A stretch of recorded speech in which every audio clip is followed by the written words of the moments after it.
Iniciei a gravação. Bom, boa tarde, meu nome é Renê, sou doutorando do programa de pós-graduação em Comunicação e Semiótica da PUC São Paulo. Hoje vamos conversar com a professora, doutora Lucrécia Ferrara. A professora, ela é titular emérita da PUC e professora titular aposentada da Faculdade de Arquitetura e Urbanismo da USP. Tem graduação em Letras Neolatinas e doutorado em Literatura Brasileira pela PUC. E atualmente, professora titular do Programa de Pós-Graduação em Comunicação e Semiótica, o COS, lidera também o grupo de pesquisa Espaço, Visualidade, Comunicação e Cultura. Tem experiência na área de comunicação, com ênfase em teoria da comunicação, atuando principalmente em epistemologia da comunicação, cultura, semiótica, arquitetura e design. Boa tarde, Lucrécia. Boa tarde, Renê. É um prazer conversar com você. O prazer é todo nosso. Me desculpa se eu esqueci alguma coisa, seu currículo é muito extenso, é uma honra ter você aqui para conversar com a gente. Bom, obrigada. Sobre o COS, o Programa de Comunicação e Semiótica da PUC, a gente chama carinhosamente de COS, né? Ele está fazendo o seu aniversário de 50 anos. A senhora é uma das fundadoras do COS, em conjunto com outros nomes importantíssimos, como o Haroldo de Campos, Décio Pinhatari, Leila Perrone Moisés e Willy Bode. Gostaria de saber quais foram as bases nas quais o COS foi fundado e como ele contribuiu ao longo de décadas para a pesquisa em comunicação no Brasil. Olha, Renê, na realidade a ideia do programa surgiu em 1969, quando um professor da PUC, o querido professor Joel Martins, que foi reitor da PUC, me procurou, junto com a professora Antonieta Celani, que era uma professora de linguística aplicada ao ensino de línguas estrangeiras, sobretudo ao ensino do inglês. Eles me procuraram para criar na PUC um setor de pós-graduação. Ora, em 1969, pós-graduação era absoluta novidade, era uma coisa que não existia. Não existia na PUC, não existia em lugar nenhum no Brasil. E o Joel disse assim, Lucrécia, acho que vale um parênteses aqui, porque, na realidade, para criar um programa, um setor de pós-graduação, era necessário ter doutores, e não havia em quantidade. Não os havia em quantidade. Então, ele disse assim, olha, visto que nós três somos doutores, vamos pensar num setor de pós-graduação para a PUC. Naquela época, o reitor era o professor Bandeira de Mello, reitor que foi reitor da USP, da PUC, durante 8 anos, se não me engano. E ele, o reitor dava, não diria que ele desse apoio, mas estimulava. Estimulava. Percebe que há uma diferença entre apoio e estímulo, né? Bem, ele estimulava e nos estimulou muito. E nós três, o Joel, a Antonieta e eu, como teimosos, começamos a pensar num setor de pós-graduação para a PUC. O Joel estava ligado ao curso de graduação em Psicologia da Educação, a Antonieta ligada ao curso de Letras Anglo-Germânicas, na PUC, e eu estava ligada ao Departamento de Artes. A necessidade de fazer um breve parênteses para explicar que, na realidade, a PUC, naquela altura de 69, ela se dividia entre duas faculdades importantes, ligadas à diocese. Então, a PUC, a Pontifícia Universidade Católica de São Paulo, e a Faculdade Sede Sapiense. A Faculdade Sede Sapiense é aquela onde funciona hoje o curso de tecnologia na Rua Marquês de Paranaguá.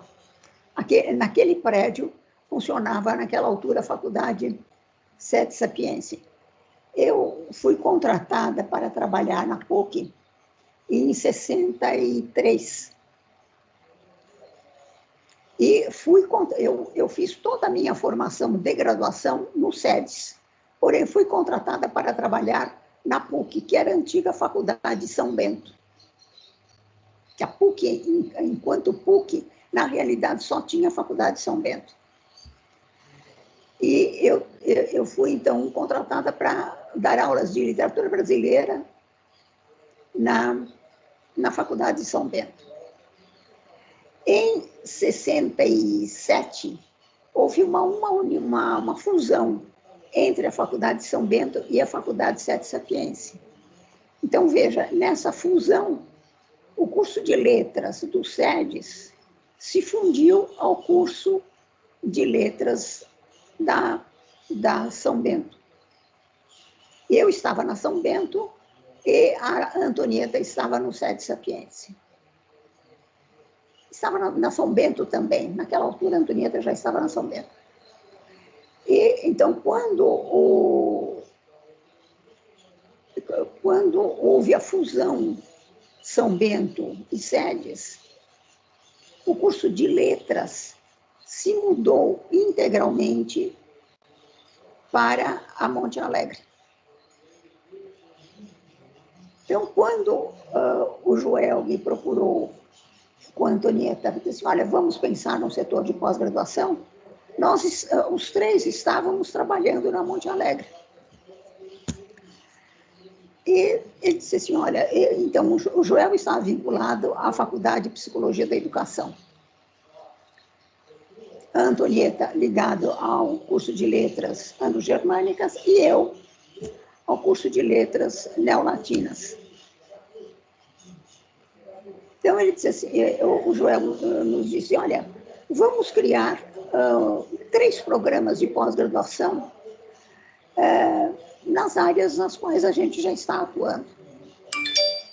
Então, criaram-se os 3 primeiros programas, que é Psicologia da Educação, Linguística Aplicada ao Ensino de Línguas e Teoria Literária. O Joel coordenou Psicologia da Educação, a Antonieta, Linguística Aplicada ao Ensino de Línguas, e eu, o programa de Teoria Literária. As atividades começaram em 70. Já na montagem dos 3 programas, em 69, havia urgência de contratar professores que tivessem condição de dar um programa de pós-graduação. E, naquela altura, já no SEDES, a Leila Perrone dava literatura francesa. E eu, bem, tendo de montar um corpo docente para o programa de pós-graduação em teoria literária, os nomes do Haroldo de Campos e do Décio Pinhatari imediatamente vieram à tona, porque nós todos estávamos ligados, mais ou menos, direta e indiretamente, à poesia concreta. Então, eu os convidei, aos dois, ao Haroldo e ao Décio, e convidei também a Leila Perrone. O Haroldo sugeriu o nome do Willy Bolle. Então, nós 4 começamos a trabalhar, a montar um programa. O programa começou a funcionar em 1970, como teoria literária, e com alunos que saíram do curso de letras da São Bento e do SEDES. Montamos uma estrutura curricular muito mais ligada à teoria literária do que propriamente à comunicação.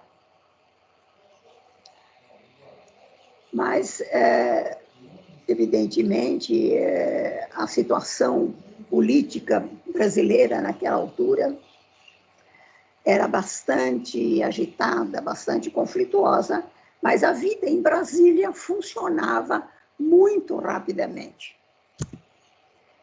E a primeira providência a tomar foi, evidentemente, solicitar um reconhecimento dos 3 programas, um reconhecimento oficial dos 3 programas. A CAPES tinha acabado de ser fundada. E nós solicitamos o credenciamento dos programas e, em 72, a CAPES reconheceu o programa de pós-graduação em teoria literária em nível de mestrado e doutorado. E começamos a trabalhar a todo vapor. Imediatamente, as disciplinas repletas de alunos, havia alunos, muitos alunos, porque é necessário dizer que a atividade de pós-graduação, não havia uma atividade sistemática de pós-graduação.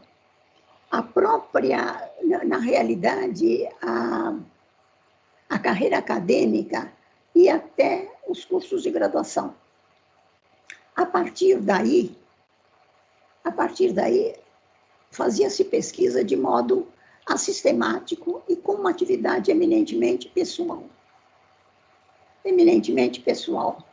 Então, havia, sim, professores que haviam feito o doutorado.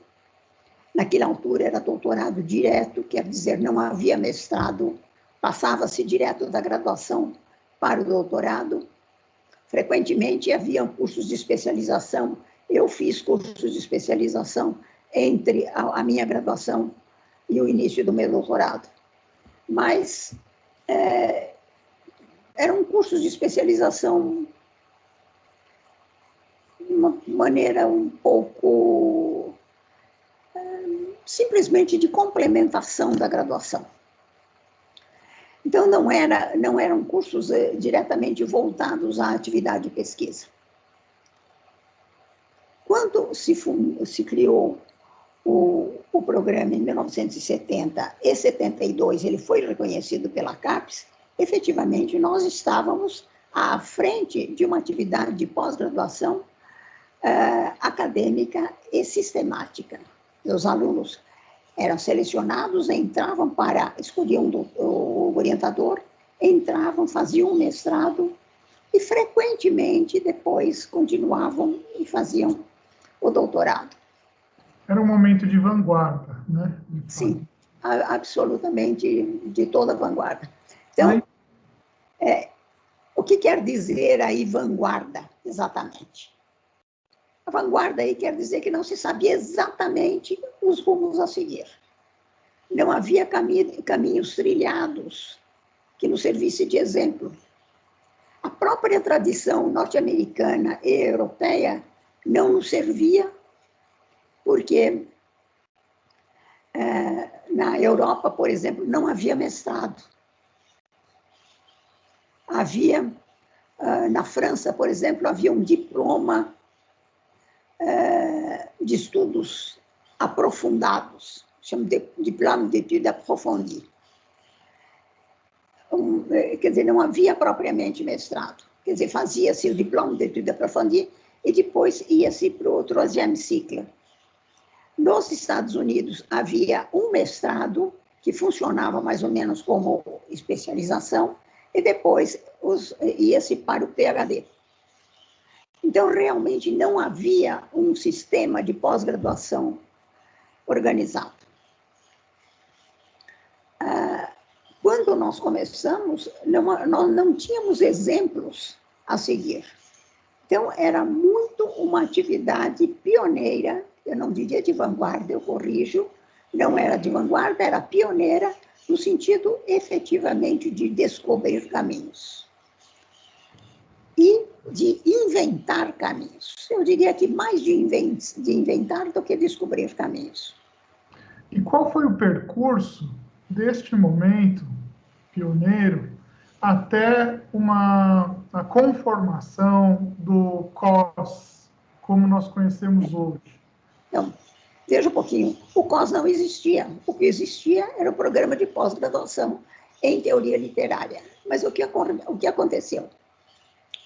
Com as aulas, as atividades acadêmicas, os professores visitantes, que foram vários, a própria atividade de pesquisa dos professores era estimulante para os alunos. E os alunos começaram a trabalhar. Veja que, naquela altura, 1970, a televisão brasileira começava realmente a tomar um impulso era muito mais dinâmica, né? E começava efetivamente a se caracterizar como meio de comunicação de massa, de larga expressão. A própria atividade jornalística era muito intensa como consequência do momento político-cultural vivido na época. As próprias artes gráficas, veja, no Rio havia a Escola Superior de Desenho Industrial, e a Escola Superior de Desenho Industrial seguia a tradição da Escola de Rom, na Alemanha. E o próprio Décio foi professor da ESD, da Escola Superior de Desenho Industrial.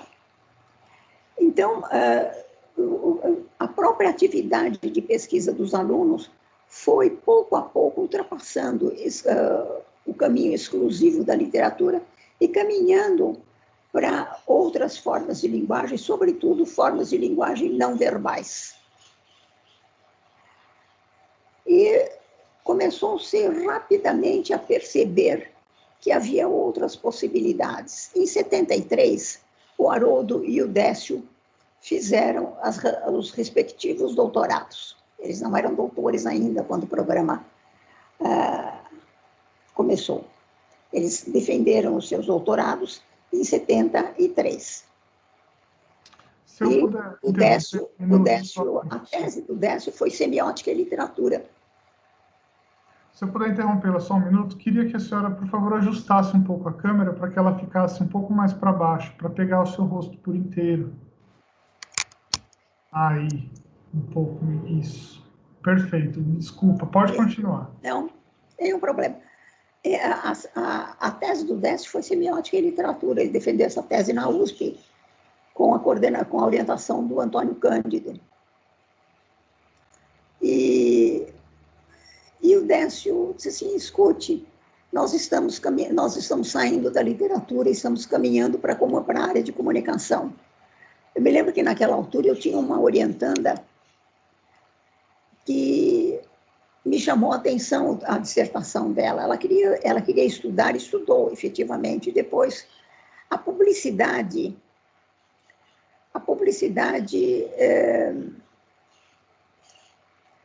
de sistema, não era SUS ainda, mas era um sistema, uma atividade pública de saúde voltada às crianças. E ela estudava as publicidades desse tipo de campanha. Eu orientei essa dissertação. E eu percebi que, realmente, por aquele tipo de trabalho, que nós estávamos caminhando para fora, estamos caminhando e indo além da literatura. E um dia, conversando com o Haroldo e o Décio, ele disse assim: escuta, por que não pensamos numa atividade um pouco mais ampla e caminhamos transformando teoria literária em comunicação? Isso começou em 77. Veja que, nessa altura, a teoria literária já estava credenciada. Em 77, em 78, resolvemos fazer um primeiro esboço do que seria um programa de comunicação. Os textos de Peirce tinham alguns textos colhidos no Collected Papers, tinham sido selecionados pela editora Cultrix e lançou-se o primeiro conjunto de textos do Collected Papers no Brasil. A editora Cultrix foi a primeira a lançar. Lançou um volume que hoje é antológico, né? Que se chama Semiótica e Filosofia.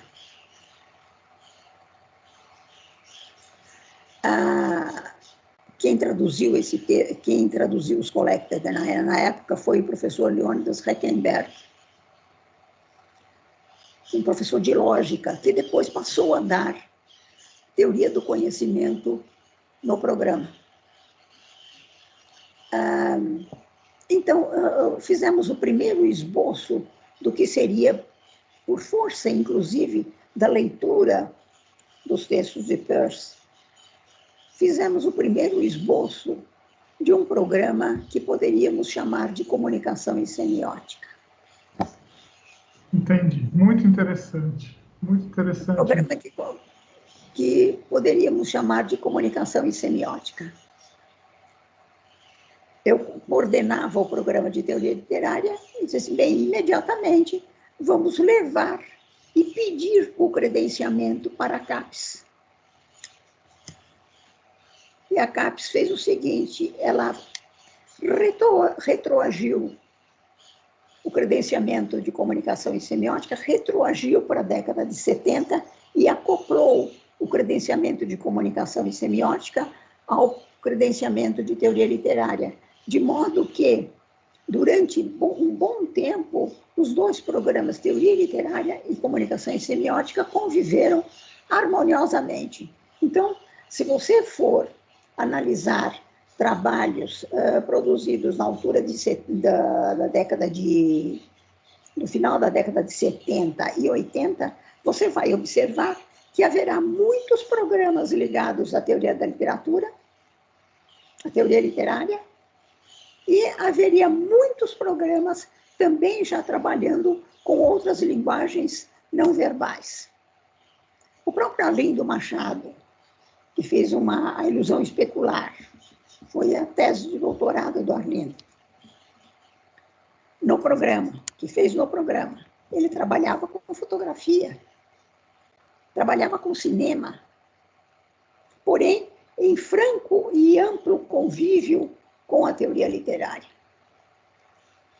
Veja que se começou a observar que, na realidade, a teoria literária, os estudos literários feitos na PUC, sempre enveredaram para uma relação muito intensa com várias outras linguagens, tentando trabalhar exatamente a possível relação semiótica de um signo muito mais do que o seu caráter expressivo.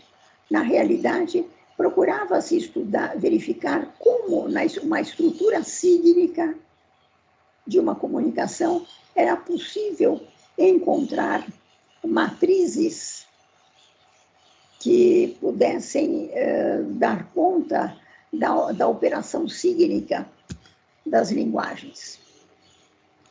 A década de 70, veja que o estruturalismo francês,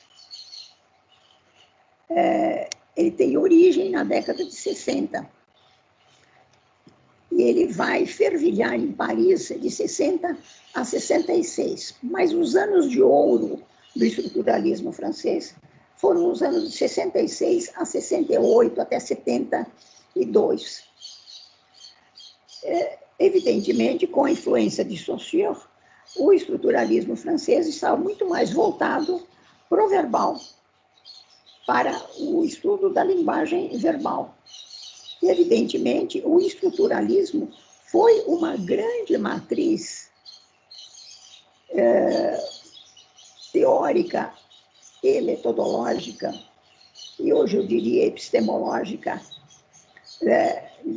para a própria literatura e também para os estudos da comunicação. Porém, acontece que, desde o final do século XIX, Peirce já vinha trabalhando a semiótica peirciana com grande afinco. Nas primeiras décadas, na primeira e a segunda década do século XX, ele já trabalhava, a semiótica já estava totalmente montada.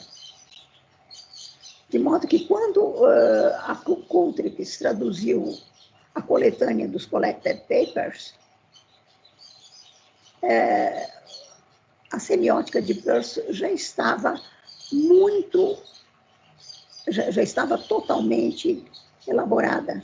O próprio Peirce já havia falecido, e a semiótica já estava totalmente elaborada. Quando começou a divulgação da semiótica peirciana, na realidade, se começou a perceber e se estabelecer o confronto entre a semiologia francesa, de base saussuriana, e a semiótica pragmaticista de Peirce, de natureza lógica.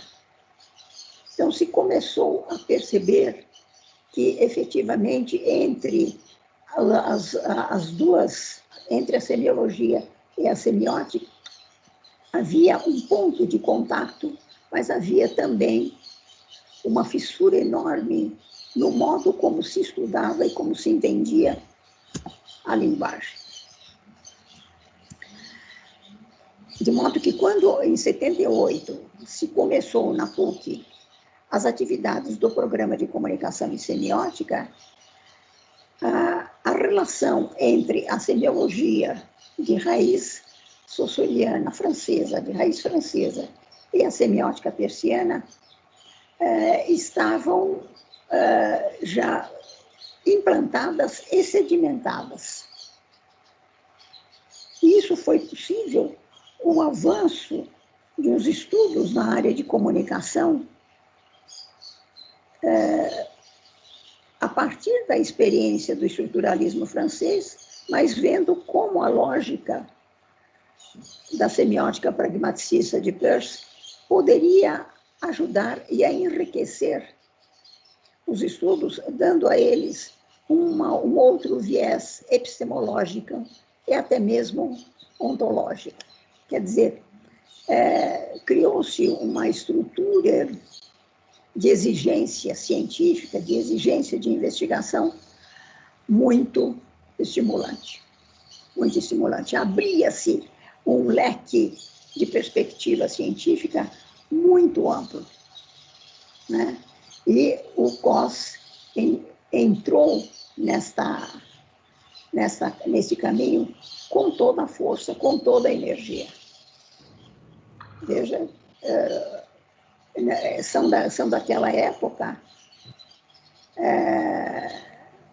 alunos do COS que depois se transformaram em grandes nomes da comunicação e da semiótica, não é? Então, o próprio Arlindo Machado, o Júlio Plaza, o Viriboli, o Norval Baitello, foi meu orientando de mestrado, a Lúcia Santaella, que fez doutorado. A Lúcia Santaella fez doutorado direto, ela não fez mestrado, ela fez doutorado direto, e ela defendeu em 72. Eu fui orientadora da tese dela. Ela defendeu em 72. Quando começaram as atividades do programa de teoria literária, nós a convidamos para participar do programa. Mas naquela altura ainda era teoria literária. Tanto é que a tese da Lúcia é Carlos Drummond. Mudando um pouco de assunto, Lucrécia, avançando um pouco na nossa conversa, é evidente que o programa de pós-graduação em comunicação e semiótica da PUC tem uma história muito relevante e tem uma participação extremamente relevante na história dos estudos de comunicação no Brasil. E, nesse mesmo contexto, em 1991, a PUC São Paulo, junto com outras 5 universidades, fundou o Compós. A Compós foi fundada em 91, em conjunto com a PUC e mais 5 universidades, todas elas federais. E esse ano, o encontro do Compós vai ser realizado na PUC, é o 30º Compós. É a segunda vez que a PUC recebe o Compós, a primeira vez foi em 1998. E eu gostaria de ouvir da senhora qual é a relevância dos encontros anuais do Compós hoje para as pesquisas em comunicação, né, dentro desse contexto, em que nós temos um contexto político e cultural bastante específico, que tem impacto nas pesquisas de todos os setores, não apenas de comunicação, e em um momento em que ele deverá ser realizado de forma virtual. Veja bem, não se faz comunicação sem meio técnico.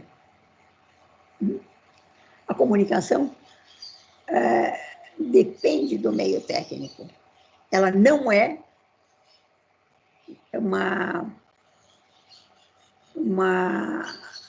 ela não se confunde com o meio técnico, ela utiliza o meio técnico e vai além dele. Mas não há possibilidade de dispensar o meio técnico. Quer dizer, não há comunicação sem meios. Evidentemente, com a revolução do digital enquanto meio técnico, a comunicação sofre esse impacto com toda a sua força. Mas ela vem respondendo a esse impacto de maneira muito generosa. Você veja que a própria aula magna da Raquel Recuero, na quarta-feira, dessa semana, que falava dos métodos quantitativos na investigação das pesquisas digitais, veja um pouco que realmente começa-se a trabalhar na área de comunicação com outros investimentos científicos, com outros elementos científicos. Quer dizer, o modo de fazer pesquisa foi bastante alterado. Hoje, na realidade, quase que não é possível fazer pesquisa na área de comunicação sem um forte desenvolvimento empírico, sem uma forte base empírica. E nós não podemos esquecer que a comunicação é uma fenomenologia, né? Quer dizer, ela aparece, o modo como ela aparece, o modo como ela se dá a ver, o modo como ela surge, caracteriza exatamente o seu modo fenomênico de ser. Efetivamente, a comunicação não está diante de um fenômeno, ela está vivendo integralmente esse fenômeno. E vivendo integralmente esse fenômeno, ela trabalha com todas as variáveis políticas, sociais, culturais, que estão implícitas, que atingem esse fenômeno comunicacional. Então, evidentemente, a área científica da comunicação, eu diria que ela hoje, agora eu digo, ela é efetivamente uma área científica de vanguarda. Porque, na realidade, a comunicação é uma ciência nova. Entre todas as demais ciências, ela é uma ciência nova, que hoje está realmente caracterizando, demarcando os seus parâmetros com mais clareza, né? De modo que eu acho que fazer um encontro da Compos, que congrega todos os programas de pós-graduação do país, que hoje acho que são 37, se não me engano. Veja bem que um programa que na altura, um sistema de pós-graduação, que na altura de 75, por exemplo, quando se fez a primeira coordenação diária de comunicação da CAPES, foi 75, 76. Naquela altura, havia 5 programas de pós-graduação. Então, você veja que crescemos muito. A área cresceu extraordinariamente. E a PUC é responsável, participou integralmente da formação de um grande número de docentes que hoje estão espalhados em todo o território nacional. Fizeram seus mestrados e doutorados na PUC. De modo que, se hoje nós vamos ter a possibilidade de comemorar o aniversário da Compos, fazendo um encontro na própria PUC, parece que nós estamos realmente permitindo que um programa que iniciou as atividades de pós-graduação em comunicação tenha o prazer de hospedar todos os outros programas nacionais da área de comunicação. Então, isso é, evidentemente, para o COS um privilégio e um motivo de grande alegria. Estamos realmente com condições de comemorar esse encontro. O tema do Compós desse ano é sobre constelações e observatórios, a pesquisa em comunicação e suas transversalidades, que eu acho que remete um pouco a essa história do próprio programa de pós-graduação da PUC, onde as pesquisas transversais às da teoria literária lá atrás acabaram por ultrapassar suas fronteiras iniciais e invadir e abrir novos campos de estudo e pesquisa. Como que a senhora entende este tema e o momento atual da pesquisa em comunicação no Brasil a partir dessa perspectiva? Veja, a questão da transversalidade não é exclusivamente uma questão de trabalhar entre pesquisas. A transversalidade é de natureza, sobretudo, epistemológica. Quer dizer, epistemologicamente, a comunicação atravessa várias áreas científicas. Ela atravessa as ciências sociais, atravessa a antropologia, atravessa a história, atravessa a linguística e a linguagens, atravessa as tecnologias todas. Então, você veja que ela é epistemologicamente de natureza transversal. Ela trabalha não nos limites que não existem, mas nas fronteiras de várias disciplinas. Então, a transversalidade é uma característica epistemológica da comunicação e, efetivamente, é também uma característica de natureza ontológica, porque nós vamos ver que, ontologicamente, a comunicação se deixa atingir por todo o desenvolvimento tecnológico, mas também pelo movimento político, social, cultural, vivido pela civilização no mundo ocidental, sobretudo no momento atual. Então, ela opera na transversalidade de outras áreas científicas e de outras questões científicas. Quer dizer, então, ela trabalha na fronteira de vários elementos que dialogam com a comunicação até fenomenologicamente. Então, não há possibilidade de fazer uma comunicação que não seja transversal. Então, veja que hoje tem uma palavra que é um conceito, na realidade, muito interessante, que é exatamente o conceito que corresponde a essa transversalidade, que é o conceito de mediatização. Ela não é meio, não é mediação, não é interação, é mediatização. Esse conceito é um conceito de natureza epistemológica. O que é a mediatização? É exatamente saber como o homem, a sociedade e a cultura convive na transversalidade de vários sistemas comunicativos, tecnológicos ou não, e que atingem profundamente a cultura. Quer dizer, essa transversalidade política, social, cultural, tecnológica atinge o modo como as pessoas vivem em sociedade, que é o que se entende por mediatização.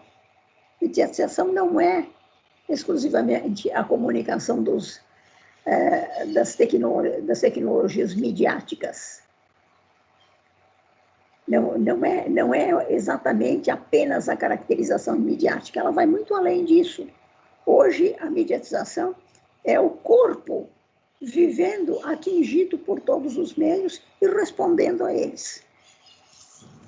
E esse processo que nós estamos vivendo hoje, de digitalização, por conta de uma situação sanitária, contribui para esse fenômeno de alguma maneira? Você acha que... Sem dúvida.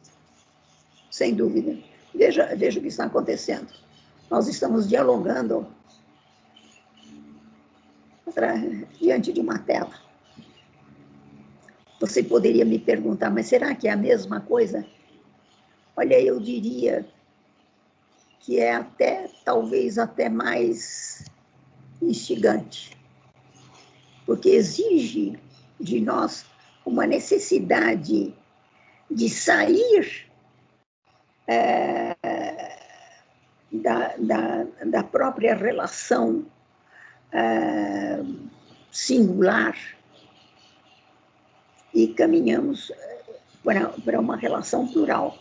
Quer dizer, nós temos condição de falar com a China agora, se quisermos. Não é? Então, isso exige a possibilidade de darmos uma atenção ao outro com uma grande eloquência. Veja, não acredito que se tenha vivido com tanta intensidade o fenômeno da alteridade como estamos vivendo hoje. Estamos vivendo essa alteridade trabalhando com o outro através de uma tela. Veja a transversalidade aí.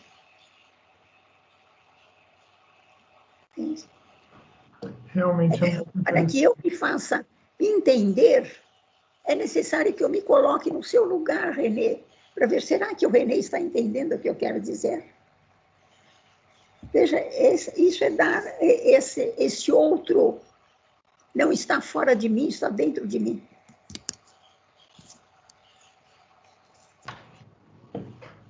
É muito interessante. E, obviamente, não se expressa apenas através da reflexão sobre as formas verbais de comunicação que a gente tem, mesmo, mas também o reflexo visível e o ver o outro através de uma imagem. Claro. Você acabou de dizer, olha, arrume a sua tela para que o seu rosto apareça inteiro. Eu disse assim, sim, diante da tela é importantíssimo que meu rosto apareça inteiro. Não, veja um pouco, nós começamos a prestar atenção numa característica ambiental que nos envolve através de uma tela. Então, a tela é uma enorme janela para o mundo. Perfeito, professora. Olha, eu agradeço imensamente o seu tempo, imensamente mesmo. Foi um prazer enorme essa conversa que nós tivemos aqui. Para mim, com certeza nós vamos conseguir aproveitar muito esse material. Fico muito contente da sua disponibilidade e gostaria de dar um tempo para que a senhora comente o que quiser comentar, se tiver alguma observação, alguma coisa. Não?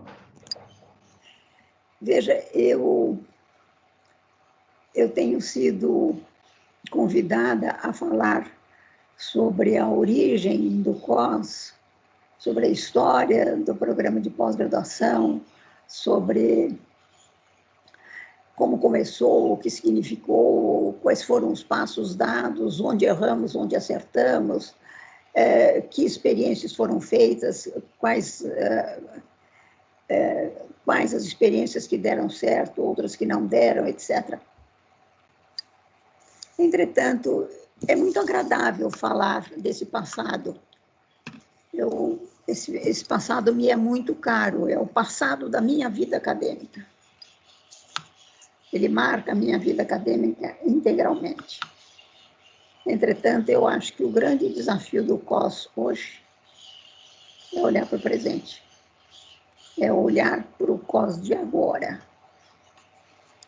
é olhar para o COS de agora, não saber o que nós queríamos com o COS em 78, quando ele surgiu, mas o que queremos com o COS de agora, do presente. Não significa planejar um COS para daqui a 5 anos ou 10 anos. Significa ver o COS hoje. E é exatamente essa pergunta que eu me faço, e eu faria para você, Renê. Que COS nós queremos hoje? O que é o COS hoje?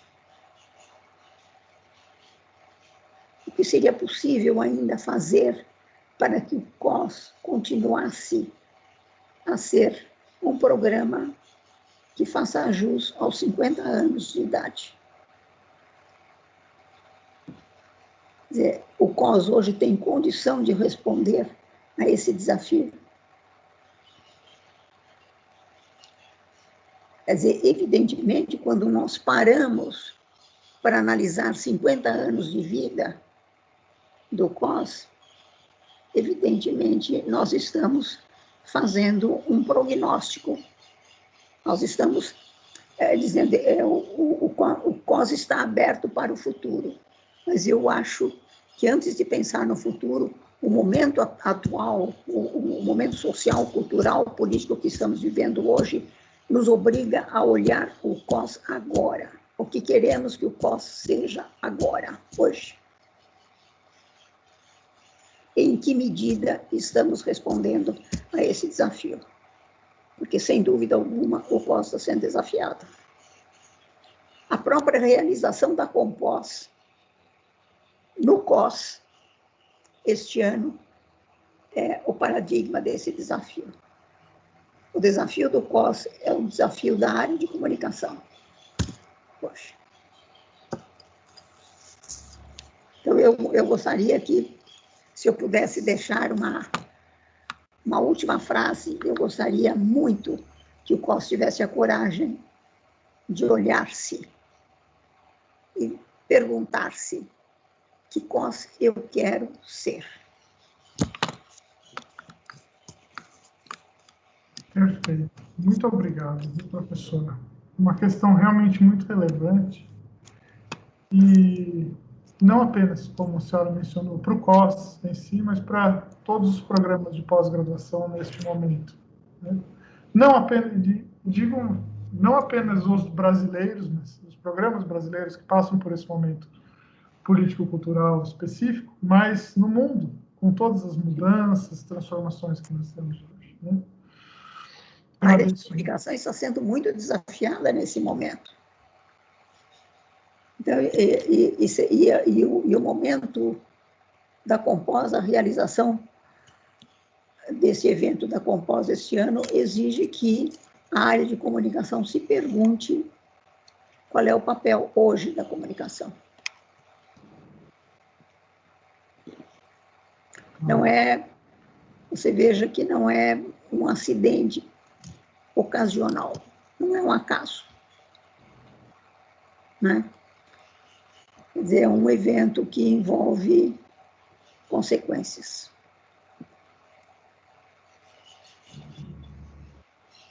Eu agradeço muito a oportunidade de conversar com você, Renê, sobre a pós. Nossa, o prazer é todo nosso, professora. Excelente. Muito obrigado pela conversa e ficamos por aqui.